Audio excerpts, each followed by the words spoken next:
Hi, I'm Martin at Marine Flow Products. Today we're going to have a look at a Volvo Penta heat exchanger. We're going to be stripping this one down for a refurb.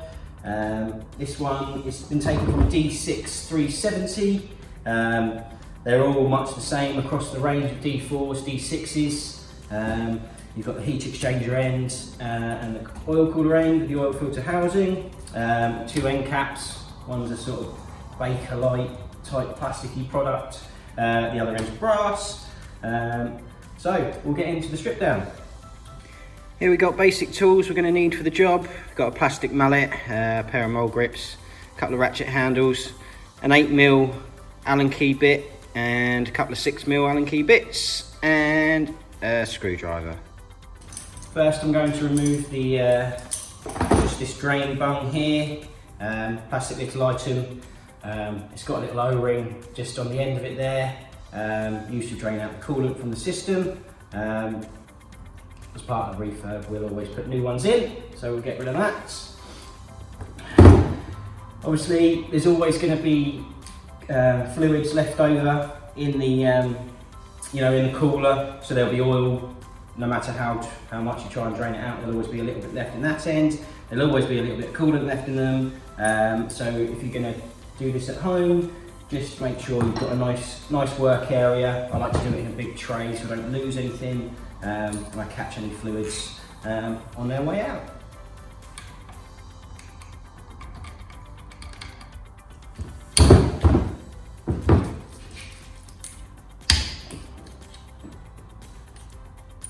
We're going to start by taking off the brass end cap. Obviously, you want to take a bit of time doing this, dependent on the condition of your heat exchanger that you've got. These end cap bolts can sometimes be a bit tricky. The last thing you want to do is shear the bolts. That will cause you some problems later on. But if you take your time with them, it should be all good. I'm using a 6mm Allen key bit to undo the bolts. See, these heat exchangers have a bit of a bad reputation, I think. If you don't keep on top of them, they get a bit of scale build up inside, builds up the pressure inside the heat exchanger, starts pushing seawater onto the seals, and as soon as you get a little weep past the seal, seawater starts tracking. And you get a little bit of white fur building up, a little bit of residual salt on the top there, just on the top of that end cap.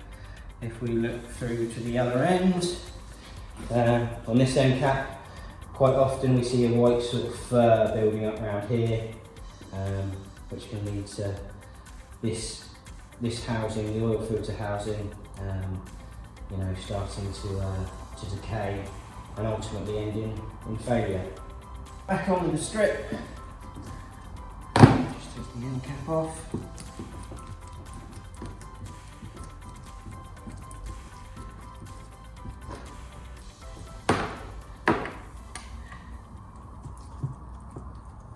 You get a marine engineer to do this job for you. It's quite a labour intensive process. Obviously you've got to drain the oil and the coolant from the engine, so it'd be worth doing it as part of a service. It's normally awkward to get them off, so I'd say allow a day per side for the heat exchanger and the aftercooler, and probably the same. Well, that's for both sides of the engine, so it can be a bit pricey, but definitely worth doing the job. I'd say every 5 years is a good timing for a heat exchanger, to be removed, stripped down and overhauled, and then every year as part of your annual service, something like a liquid moly anti-calc, as a marine descaler, particularly good one, or Ridline's another one, quite common, probably the market leader for a marine descaler.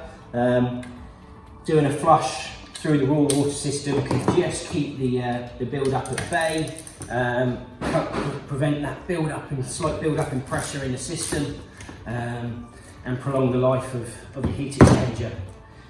A unit like this for a D6, probably about 6 grand, there or thereabouts, maybe a little bit more. So you know it's well worth keeping on top of your maintenance.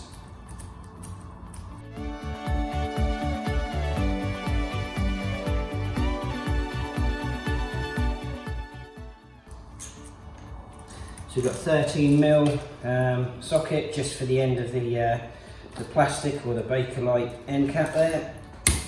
Let's break those nuts.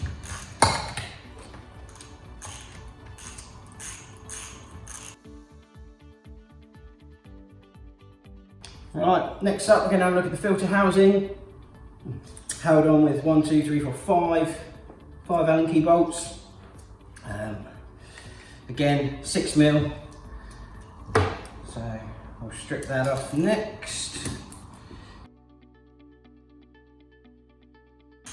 This particular unit's coming apart nicely. To say, if they've been stripped before and they've been reassembled with Loctite, sometimes it's a bit more difficult. Or if the bolts haven't been greased, it can sometimes be a bit of a faff. But as I say, take your time with it. Don't rush it. You'll shear bolts, and then they'll need to be machined out, potentially helicoiled.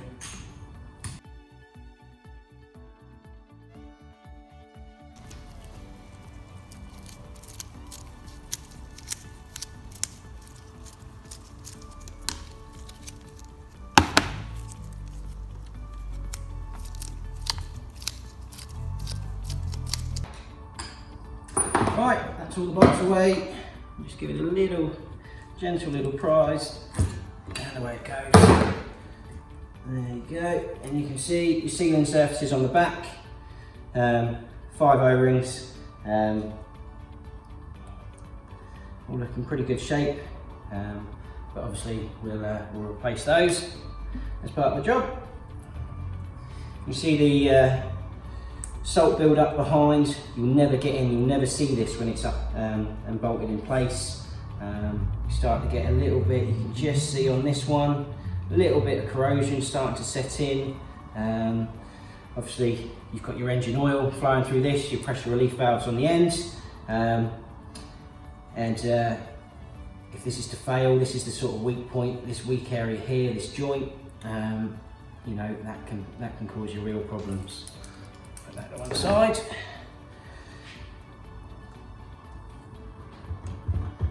So we're now going to separate the oil cooler half from the heat exchanger. Just slides apart.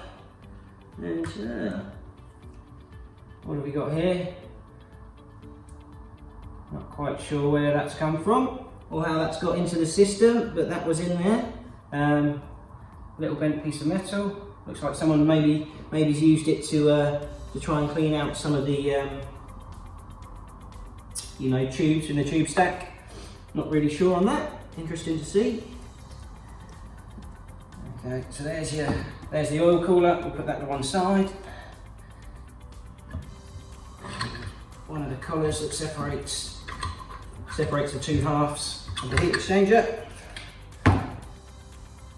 Another one of the O-rings. You can see on installation, it's just picked up on the O-ring. Just got it just out of shape. Obviously we'd never reuse these. They are very expensive to buy from Volvo Penta. I think about £20 per O-ring. There's 8 O-rings in this, plus the ones on the back for connecting to your engine. So the you know, the costs can soon start adding up, as we see with most Volvo Penta items. Have a look at removing this end cap and the heat exchanger core. Like a gentle little tap. We're just going in there with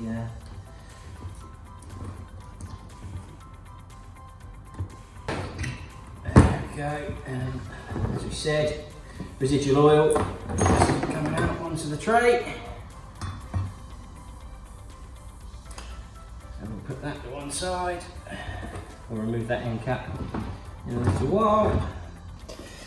Looking at the heat exchanger itself, very minor scale on this one, not too bad at all. I think the owner's been active with rid lime flushes or descaler flushes, anti-calc or rid lime. Yeah, so not too bad, not too bad. The scale build up on the brass tube stack affects the heat transfer from the tube, so you might notice that you just start running a little bit hotter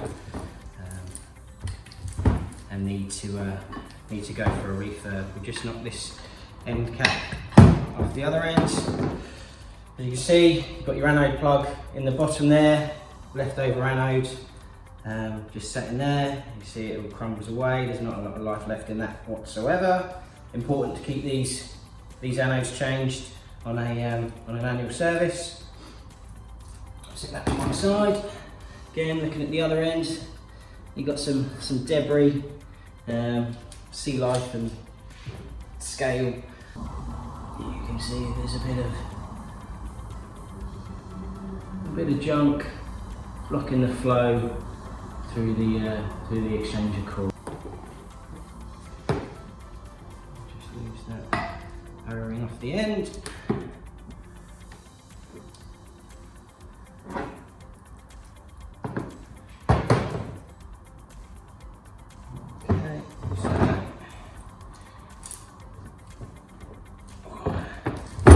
You also find at the back we've got an O-ring here where the cooler mounts onto the engine.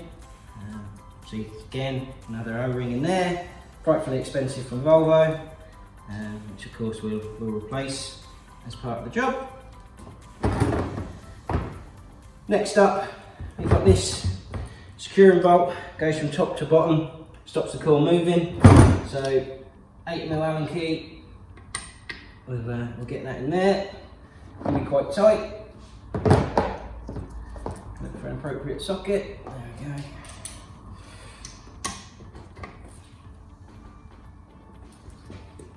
There we go. Just come in.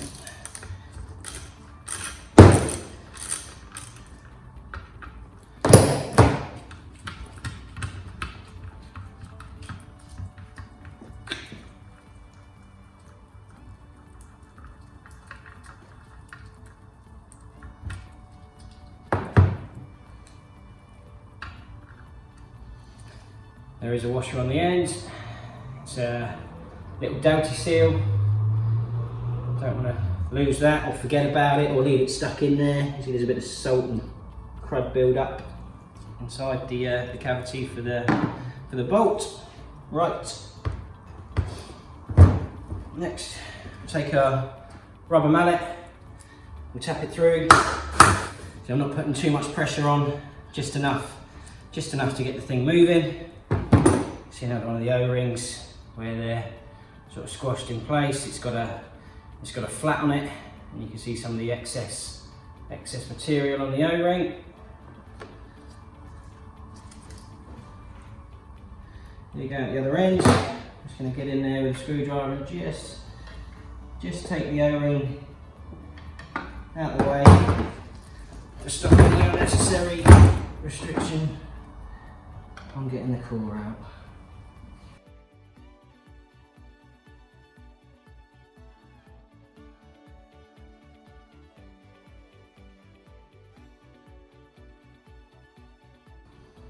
Back to the little bit of metal that we found earlier on. Could potentially be the pin you pull on the compressor tensioner. Has a little metal pin. Pull it out to release the tension and take up the slack on the belt. I'll have to have a closer look, but that could well be.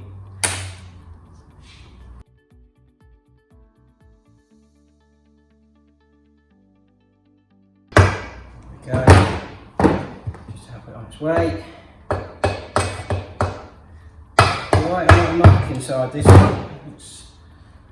You can see all this build up of old depleted anode, sand, scale, just general muck from the cooling system. Obviously, this is on the freshwater side of the system. So, you know, this is the coolant side of the system. So it might be worth flushing the coolant side of the system with with some sort of cleaner. We use Cummins Restore. It's a particularly good one for Fleet Guard Restore. Freshwater cooling system flush,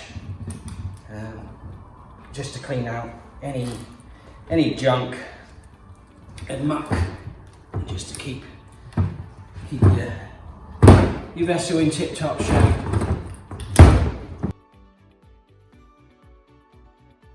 There you go. So there you have it. There's your heat exchanger core, ready for descale. Although, as I say, this one not in bad shape, at all. More concerning really is the all this deposit on the freshwater side. That leaves us with our aluminium housing. You can see there's a bit of corrosion, but only nothing major whatsoever. Some old salt deposits. We'll vapor blast the housing, which is water and glass. It's a very light process, doesn't damage the casting whatsoever. The cores will be descaled, chemically descaled with rig lime or similar, liquid moly, anti-calc. Then they'll be obviously cleaned with fresh water before reassembly. We'll just go back to the oil cooler housing here. We've just got another one of those drain bungs on the end. We'll remove that one, just with a pair of grips. Obviously, doesn't matter if we damage it at all, because we're going to be replacing those as a matter of course. Any perishable O-ring or part will be replaced. These can crack, they can leak. You can scuff these O-rings if you're not careful when you insert them. So here we have the oil cooler with its end cap. We'll just separate the end cap off the end. Just be very careful, not too much pressure.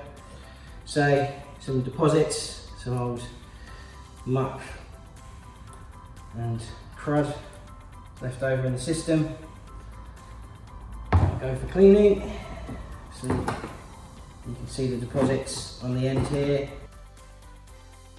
Here's our oil cooler core. I say not too much build up.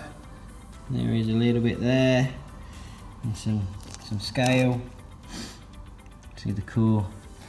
A little bit of residual oil in there. That'll go to one side. So we've got the housing here. Green O-rings on the back. Take those out. They'll be removed and ready for cleaning. And that's it. That's the strip down. All done. So we'll be advising the customer of this one to might be worth giving the freshwater system a flush. A little bit of crap and muck left over. Here you can see all the component parts after our strip down. Oil filter housing looking a bit mucky. See the plastic end cap and the oil cooler core, the tube stack. So we've got the heat exchanger tube stack and the brass end cap, the anode plug with a depleted anode on the end. We've got our main heat exchanger housing and the plastic little plugs, drain plugs there. Selection of Allen key bolts, 6mm and 10mm, various O-rings that have been removed, the collar that sits between the two cores, and some of the spacer plates, brass spacer plates.